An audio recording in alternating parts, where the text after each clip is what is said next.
우리가 직장을 들어갈 때 혹은 어떤 공동체에 들어갈 때 시험을 치르는 경우가 있습니다. 시험 중에는 1차 시험과 2차 시험을 치르게 하는 곳이 의외로 많습니다. 2차 시험은 1차를 통과한 자에게만 주어지는 기회입니다. 그리고 2차는 되게 더 심화된, 더 엄격한 기준이 적용되곤 합니다. 우리는 지난 2주간 욥의 첫 번째 시험을 통해 하나님께서 우리에게 주시는 말씀을 함께 살펴보았습니다. 욥은 첫 번째 시험을 잘 이겨냈습니다. 다시 욥기 2장에서는 하늘 법정 이야기로 시작합니다. 앞서 하나님과 사단이 했던 대화를 거의 똑같이 1장에서 했던 대화와 같은 방식으로 2장에도 나옵니다. 하나님께 사탄에게 네가 어디 갔다 왔느냐, 어디서 왔느냐. 사탄은 땅을 돌아 여기저기 다녔습니다. 그러자 하나님이 사탄에게 이렇게 말씀하십니다. 1장에서와 유사하지만 이미 욥이 시험을 당한 이후라 이렇게 말하는데 우리 3절 오늘 보면 3절 2장 3절 주보에도 실었고 여러분 성경으로도 읽으셔도 좋습니다. 우리 함께 읽겠습니다. 여호와께서 사탄에게 이르시되 네가 내 종 욥을 주의하여 보았느냐. 그와 같이 온전하고 정직하여 하나님을 경외하며 악에서 떠난 자가 세상에 없느니라. 네가 나를 충동하여 까닭 없이 그를 치게 하였어도 그가 여전히 자기의 온전함을 굳게 지키느니라. 하나님이 여전히 또 욥을 이야기하시면서 말씀하십니다. 근데 여기 보면 하나님 말씀에 네가 나를 충동하여 그를 쳤다. 이런 말씀이 있는데 여러분 하나님은 사탄이 충동해서 일을 하시는 분이 아닙니다. 사탄의 충동에 넘어가서 우리에게 고난을 주시는 그런 분이 아닙니다. 여기서는 하나님이 허용하셨다는 의미로 이렇게 보시면 무리가 없을 듯 합니다. 하나님은 사탄의 충동에 움직이는 분이 아닙니다. 하나님의 허용 범위를 말합니다. 하나님이 사탄에게 말합니다. 말씀하시는데 3절 후반부에 보면 그가 여전히 자기의 온전함을 굳게 지켰다. 이렇게 말씀하십니다. 여전히. 여전하다. 여러분 여전하다는 게 뭐죠? 하던 대로 하는 거라는 겁니다. 하던 그대로입니다. 욥이 하던 그대로 온전함을 지켰다는 겁니다. 일상이 무너졌는데도 그는 하던 방식 그대로 온전함을 지킵니다. 흔들리지 않는 영역이 있다는 겁니다. 우리가 여호수아서를 함께 나누면서 또 주일에도 나눴죠. 여리고성 정복하는 것을 여러분 기억하실 겁니다. 매일 하루에 한 바퀴씩 6일을 돕니다. 근데 마지막 날 7바퀴를 돌 때 성경은 이렇게 말합니다. 그들이 여전한 방식으로 7바퀴를 돌았다. 여전히 같은 방식으로. 여리고가 꿈쩍도 하지 않는데 여리고성에 금도 가지 않고 흔들리지도 않는데 여전한 방식으로 7바퀴를 돈 것입니다.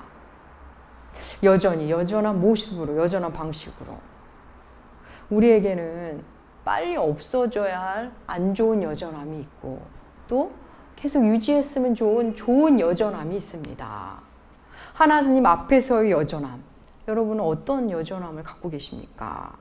내가 힘겨운 일이 와도 여전히 하나님 앞에 서는 그런 어떤 신앙의 방식이 혹시 있으십니까? 사실 우리는 이런 좋은 여전한 방식을 우리 삶에도 있습니다. 부부 사이에도 좋은 여전함이 사실 있어야 합니다.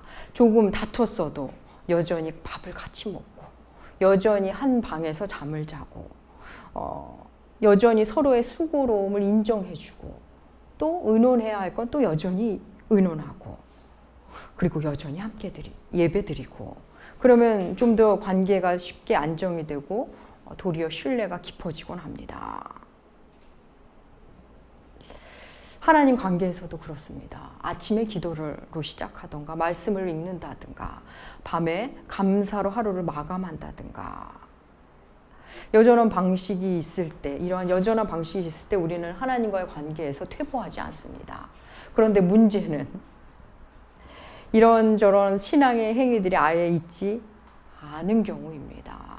하나님 앞에서 여전히 해왔다고 할 만한 것이 없다는 것이 그게 사실은 문제일 때가 많습니다. 그럼 개그맨이 개인적으로 힘든 일이 있어도 무대에 여전히 섭니다. 아빠가 엄마 힘든 일이 있어도 직장에서 어려운 일이 있어도 여전히 아이에게 미소를 띕니다. 놀아줍니다. 내 마음이 지금 무너진 것 같아도 무너졌어도 여전히 맡겨진 일을 해내는 것. 그게 여전함이며 그 여전함이 우리의 일상을 지켜줍니다. 사탄이 우리의 일상을 흔들어도 혹 내 잘못으로 내 일상이 흔들려도 여전히 하는 그 무엇, 하나님과의 관계를 유지시키는 그 무엇이 있다면 그것이 우리를 지켜줍니다. 욥의 일상이 송두리째 흔들렸는데도 그는 여전히 하던 방식대로 하나님을 향했던 그 방향을 틀지 않았습니다. 하나님은 사탄에게 그거 봐라, 욥은 소유와 자신의 행복으로 날 섬기는 아이가 아니야. 그 고통 속에서도 믿음을 버리지 않았어. 여전히 온전함을 지켰다. 이렇게 말합니다. 그래서 사탄이 하나님께 다시 제안을 합니다. 가죽은 가죽으로 바뀌어야 합니다. 사람은 자기 몸이 힘들면 자기 몸에 위하는 일이나 모든 것을 내놓을 것이니 그의 몸을 쳐보십시오. 이렇게 말합니다. 가죽으로 가죽을 바꾼다. 이 말에 대한 해석이 참 많긴 한데 제 생각에는 제가 선택한 해석 중에 하나는 이거는 유목민들의 속담으로 보여집니다. 그래서 가죽으로 가죽을 바꾼다. 이 말은 같은 값으로 같은 값을 바꿔야 한다는 겁니다. 값어치가 같아야만 바꿀 수 있다는 겁니다. 다시 말해 1차 시험은 하나님을 등지기에는 너무 약한 시험이었다는 겁니다. 그래서 사탄은 말합니다. 1차는 믿음을 버리기에는 1차 고난은 너무 약했습니다. 그의 몸을, 그의 본체를 치시지요. 사탄이 제안합니다. 하나님은 사탄에게 그래 네가 해봐라. 단 그의 생명은 해하지 마라. 이로써 욥의 2차 고난이 시작됩니다. 여러분 욥이 첫 번째 고난을 잘 이겨냈다고 말씀드리지만 우리가 지난주에 살펴본 대로 그의 고통은 이루 말할 수가 없습니다. 사실 그는 간신히 지금 버티고 있는 중입니다. 그런데 거기에 2차 공격이 들어갑니다. 은혜롭고 자비롭고 사랑이 많으신 그 하나님께서 사탄의 2차 공격을 허용하십니다. 사탄에게 그래 해봐라 허용하십니다. 1차 공격에서 여러분 욥이 패배했다면 1차 시험에서 떨어졌다면 2차 시험은 없었을 겁니다. 2차 공격은 받을 일이 없습니다. 여러분 이건 무슨 말을 하는 걸까요?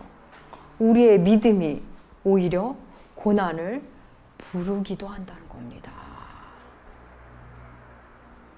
잘 믿으면 고난도 없고 형통하고 잘 된다는 말.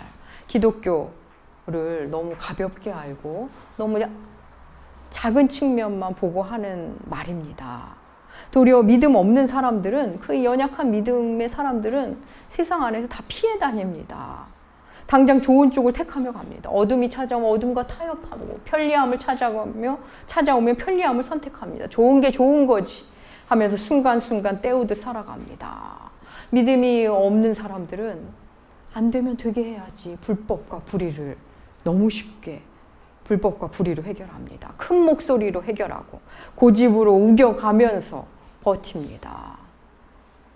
이미 악과 함께 살고 있으니 더 이상 고통이 오지 않습니다. 온 몸과 온 정신이 그리고 그 입술이 거칠어져서 굳은 살이 단단히 배겨 아픈 것도 모르고 병든 것도 모르는 채 그렇게 살아갑니다. 그냥 내버려두면 파멸을 향합니다. 그러나 하나님을 믿는 사람, 하나님을 더 잘 섬기고 싶은 사람은 그렇지 않습니다.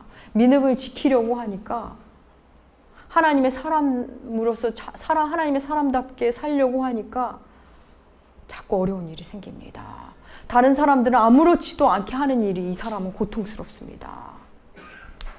폭언에 폭언으로 맞서지 않고 힘에 힘으로 대응하려 하지 않으니 더 고통스럽습니다. 예수 믿기 전보다 더 큰 고통을 만날 때도 있습니다.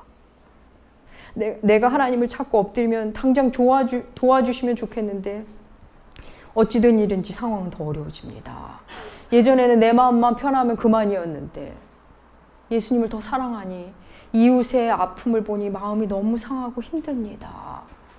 여러분, 이게 도대체 무슨 일입니까? 내가 예수님을 더 사랑하고자 하는데 왜 더 고통스러운 것일까요? 왜 그런 걸까요?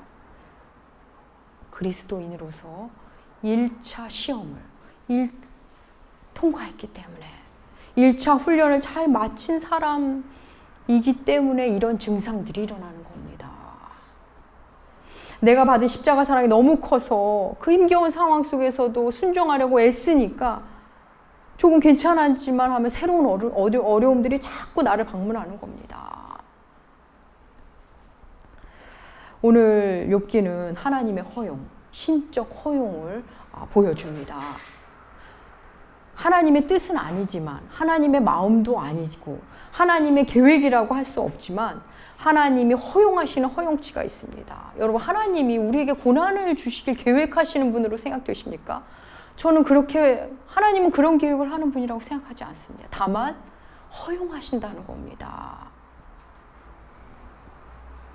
그런데 이 하나님의 허용, 신적 허용 앞에서 우리는 놀랍게 우리의 믿음의 실체와 우리의 존재의 실체를, 우리의 신앙의 실체를 만난다는 겁니다. 하나님은 지금 사단에게 말씀하셨습니다. 사단의 제안에 사단이, 하나님이 울타리를 치셨으니까 얘가 하나님을 잘 섬기는 거죠. 그래서 하나님이, 그래, 울타리를 네가 걷어 내가 허용할 테니까 그 안에서 울타리를 걷어줄 테니까 네가 한번 해봐라. 단 그의 몸은 치지 마라. 1차 시험을 합격하자 또 말합니다. 하나님, 그 정도는 약해요. 그의 몸을 치셔야죠. 그래서 주님은 그의 생명은 해하지 마라 말씀하십니다. 하나님이 허용하시지 않았으면 너무 좋을 텐데, 그럼 우리가 좀 더 안전하고 좀 더 행복한 삶을 살 텐데 하나님은 놀랍게 허용하십니다. 이것을 여러분 사탄에게 허용하셨다고 읽으시면 안 됩니다. 실은 우리 사람에게 일어나도록 허용하신 것을 성경이 이렇게 말해주고 있는 겁니다. 하나님이 주신 그 허용치, 그 허용치의 최고 지점, 사실 자유의 최고치입니다. 우리에게 자유를 주시고 그 자유의 최고치는 어디에 나오는가 하면 창세기에 나옵니다. 바로 선악이 알게 아는 나무를 동등산 중앙에 두시고 먹지 말라 하시고서는 아무 장치를 해놓지 않으신 겁니다. 만약 여러분 오늘 우리가 읽은 욥기에 나온 사탄이라면 아마 이런 얘기를 했을 것 같아요. 하나님이 만드시고 그렇게 이뻐하시고 그렇게 사랑하는 저 사람들 아담과 하와, 제가 조금만 회방해도 아무렇지 않게 선악과 따먹을걸요? 하나님의 명령 같은 거 쉽게 잊을 겁니다. 아마 이렇게 말했을 것 같습니다. 우리 잠깐 창세기 3장의 사건을 생각해보면 모든 것을 가진 아담과 하와입니다. 완벽한 복을 가진 아담과 하와. 그들이 가지지 못한 그들이 가지지 못한 것은 선악을 알게 하는 나무의 실과 단 하나입니다. 하나님은 그것을 먹지 말라 하시면서도 놀랍게 아무런 장치를 해놓지 않으셨습니다. 선악과 주변에 철조망을 쳐놓든가 높은 담을 해놓지 않으셨습니다. 인간에게 주어진 자유는 실로 위험한 자유입니다. 첫사람 아담은 그 자유로 스스로 하나님의 보호라는 울타리를 제거하고 손을 내밀어 선악을 알게 하는 실과의 나무를 따먹습니다. 여러분, 그 자리에 누가 있었습니까? 뱀이 있었습니다. 말하는 존재, 사람을 흔드는 존재, 뱀이 있었습니다. 욥의 이 힘겨운 현장에 누가 있습니까? 바로 사탄이 있습니다. 창세기 3장에서 등장했던 뱀은 그 이후 한동안 성경에 등장하지 않습니다. 욥기도 마찬가지입니다. 욥기 1, 2장에서 나온 사탄은 더 이상 욥기가 42장까지 진행되는 동안 나오지 않습니다. 아예 나오지 않습니다. 여러분, 이 사탄이 바라한 것, 사탄이 목표한 게 무엇인지 아십니까? 사탄은 자기의 말로 말하고 있습니다. 사탄이 욥기 1장 11절 함께 읽겠습니다. 이제 주의 손을 펴서 그의 모든 소유물을 치소서. 그리하시면 틀림없이 주를 향하여 욕하지 않겠습니다. 사탄의 목적이 보이시죠? 또 두 번째 욥기 2장 5절도 함께 읽겠습니다. 이제 주의 손을 펴서 치소서. 그리하면 틀림없이 주를 향하여 욕하지 않겠습니다. 예, 부디 하나님을 향해 욥이 욕하기를. 그러면서 그가 하나님을 떠나는 것을 사탄은 보고 싶은 겁니다. 창세기 3장에서 아담이 선악과를 따먹게 된 이유에 대해서 하나님 물을 때 이렇게 답하는 장면이 있습니다. 우리 창세기 3장 12절 아담의 말 함께 읽겠습니다. 아담이 이르되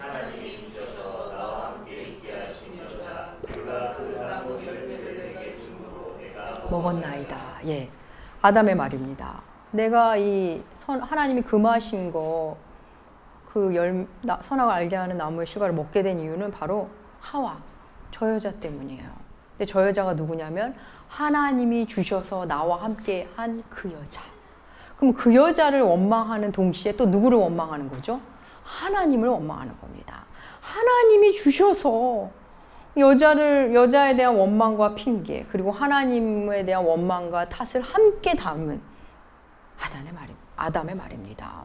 언제는 내 뼈 중에 뼈요, 내 살 중에 살이라고 그렇게 좋아하더니만 이제는 당신이 주신 그 여자 때문이라고 핑계를 그 여자와 하나님께 원인을 돌리고 있는 겁니다.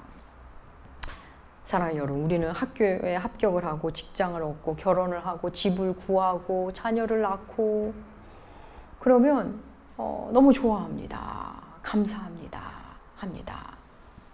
그런데 직장에서 일이 생기고 결혼 생활이 힘들어지고 또 집에 문제가 생기면 하나님이 주신 그 직장 때문이라고, 하나님께서 내가 집에 들어갈 때 박으셨어야 되지 않았냐고, 하나님이 주신 그 남자, 그 여자 때문이라고, 왜 안 막으셨냐고, 내가 하나님 때문에 죽을 맛이라고 우리는 하나님 앞에 말합니다.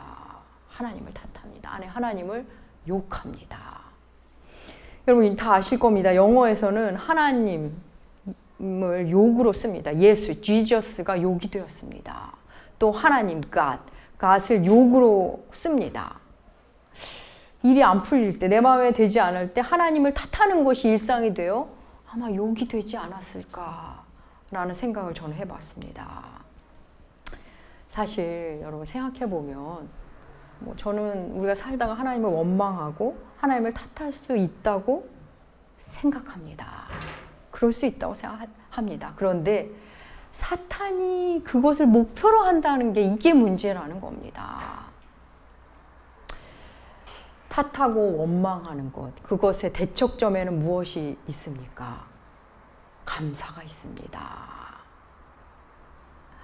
로마서는 우리에게 죄 목록을 쭉 나열하면서 로마서 1장 21절에서 이런 말을 합니다. 우리 로마서 1장 21절 함께 읽겠습니다.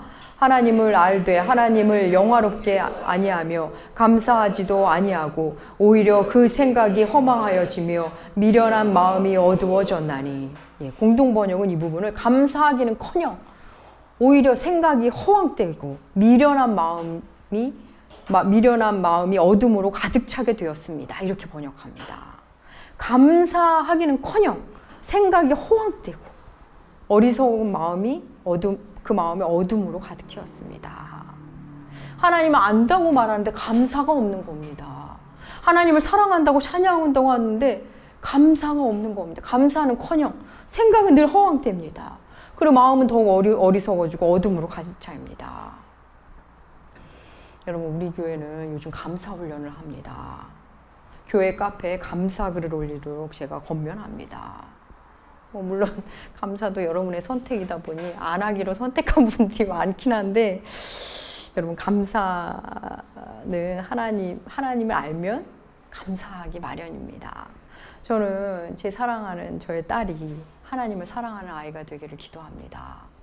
하나님을 경외하고 예수 그리스도를 사랑하고 성령의 인도하심 가운데 한 삶을 잘 살길 기도합니다. 그럼 여러분 하나님을 경외하고 예수를 사랑하고 성령의 인도하심을 받는 사람의 그 모습이 어떨까요? 그 모습은 여러분 그 증상은 뭐 성공 실패 이런 게 아닙니다. 그 증상은 감사하는 사람입니다. 감사할 줄 아는 사람, 하나님을 아는 사람의, 정말 하나님을 만난 사람의 첫 번째 증상은 여러분 감사입니다. 사랑하는 여러분, 여러분 행복하고 싶으시죠? 행복하고, 우리는 누구나 행복하고 싶습니다. 행복은 감사에서 나옵니다. 아무리 돈이 많아도, 아무리 건강해도 감사할 줄 모르면 그 행복한지를 모르는 사람이다. 행복이 없습니다. 도리어 불만과 불평만 커지고 가진 것에 비례하여 불행만 증폭될 뿐입니다.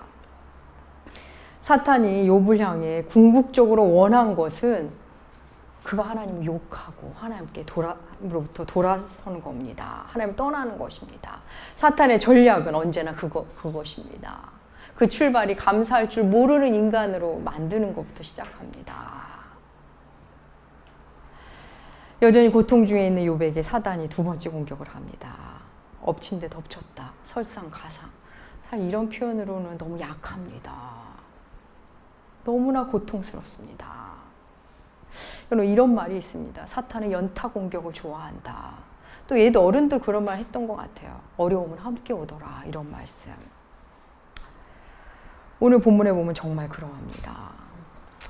욥에게 찾아온 그 육신의 고통, 정수리에서 발끝까지 난 종기들, 의사와 학자들이 욥이 겪었다는 이 종기, 이 악창을 연구했습니다. 도대체 얼마나 힘들었기에 예전 번역엔 기왓장, 지금은 질그릇으로 몸을 긁었다고 나옵니다. 어떤 이들은 악성 습진이다 하는 분도 있고, 아니다 나병이다. 어떤 이들은 악성 피부암 중에 하나인 흑색종이다, 건선이다. 우리는 정확한 병명을 알 수는 없습니다. 성경이 말해주지 않으니. 하지만 분명한 것은 그의 고통은, 그가 몸으로 겪는 고통은 말로 다 할 수 없는 고통이라는 겁니다. 그의 몸에는 붉은 반점들이 생겼을 거고, 입안은 다 부르텄을 것이고, 식욕은 없고 입에선 냄새가 나고, 설사와 고열에 피부는 변색되고 살은 점점 말라가고, 극심한 가려움에 재 가운데 앉아서 질그릇 조각으로 몸을 긁어야 살았습니다. 상처는 또 피가 범벅이 되었겠죠. 급기야는 그의 아내가 말합니다. 이런데도 온전함을 지키겠느냐. 하나님을 욕하고 죽으라. 차라리 그렇게 사느니 차라리 하나님을 욕하고 죽으라는 겁니다. 지금 사탄이 하고 싶은 말을 가장 가까이에 있는 아내가 그에게 하고 있습니다. 모든 고통을 함께 겪고 있는 아내가 위로해 주긴커녕 독설을 퍼붓습니다. 이 욥의 아내에 대한 이야기는 다음 주에 조금 더 구체적으로 다루도록 하겠습니다. 여러분, 욥은 그 1차 고난에서 좋게 말하면 그것을 통과했지만 하나님으로부터 어떤 설명도 듣지 못했습니다. 욥이 왜 그런 일을 겪어야 했는지, 도대체 어디서부터 뭐가 잘못돼서 이런 일이 일어났는지 그는 여전히 모릅니다. 여러분, 고난의 이유를 모를 때 고난은 배가 됩니다. 사회적 고통 앞에 항상 원인 규명이 필요한 이유입니다. 그것이 중요한 이유입니다. 또 믿는 사람에게 있어서 지금 직면한 고난만큼 고통스러운 것은 하나님의 침묵입니다. 도대체 말이 없으신 하나님, 설명을 안 해주시는 그 하나님, 위로는커녕 말이 없으십니다. 우리는 고난 중에 있을 때 이런 하나님을 만나곤 합니다. 사실 오늘날 우리들이 겪는 고난들, 제가 이제 교우님들, 다른 성도님들 만나서 이런저런 어려움을 들어보면 사실 보통 사람들의 고난은 대개가 과거의 오판들, 스스로 자처한 일들인 경우가 의외로 많습니다. 어쩌면 대부분, 그러니까 내가 만든 고난이 대부분인 경우가 많습니다. 대부분입니다. 그게 아니라면 사회 구조적 악이 만든 고난. 나는 성실한데 사회 구조적인 악 때문에 견뎌야 하는 고난. 그건 이제 우리가 만든 고난인 겁니다. 그럼에도 고난은 고난입니다. 내 잘못을 인정해도 고난은 고난입니다. 우리가 어리석어서 그렇게 한 것도 고난은 고난입니다. 우리가 만난 고난 앞에서 우리는 어떻게 해야 할까요? 무엇을 할 수 있을까요? 우리는 하나님의 신실함 앞에 엎드리는 것밖에, 그 하나님의 신실함을 기대하는 것밖에 달리 도리가 없을 때가 많습니다. 하나님은 사탄에게 그래 해봐라 말씀하실 때 단서를 붙이셨습니다. 1차에서는 그의 몸에는 손대지 마라. 2차에서는 그의 생명에 손대지 마라. 최종 마지노선을 정해주셨습니다. 다 손대도 그의 생명에는 손대지 마라. 생명은 죽게 있다는 겁니다. 우리의 구원은, 우리의 영생은 여전히 변함이 없다는 겁니다. 내가 아무리 힘들어도, 아프고 고통스러워도 생명은 죽게 있고, 우리의 구원은 하나님이 끝까지 지키시고 보호하신다는 겁니다. 하나님은 우리의 모든 것을 주관하시고 통제하신다는 겁니다. 사랑하는 여러분, 여러분은 지금 어떤 어려움 가운데 있으십니까? 그 어려움도 결국 하나님의 손 안에 있습니다. 주님은 여러분의 존재를 통제하시고 그리고 주관하십니다. 사실 그 어려움 속에서 하나님의 임재는커녕 하나님의 부재만 느껴진다 해도 여전한 방식으로 하나님 앞에 나오시기를 권면합니다. 여전한 방식으로 그분과 함께 하시면 결국 모든 것이 하나님의 통제하에 있었음을 기어이 만나게 해주십니다. 욥 주변에 일어나는 일들, 가장 가까운 사람에게 일어난 가슴 아픈 일, 보이는 것들로 좌절하게 하시는 1차 시험. 그때 하나님은 많은 걸 허용하시지만 욥의 몸에 손대지 않게 하셨습니다.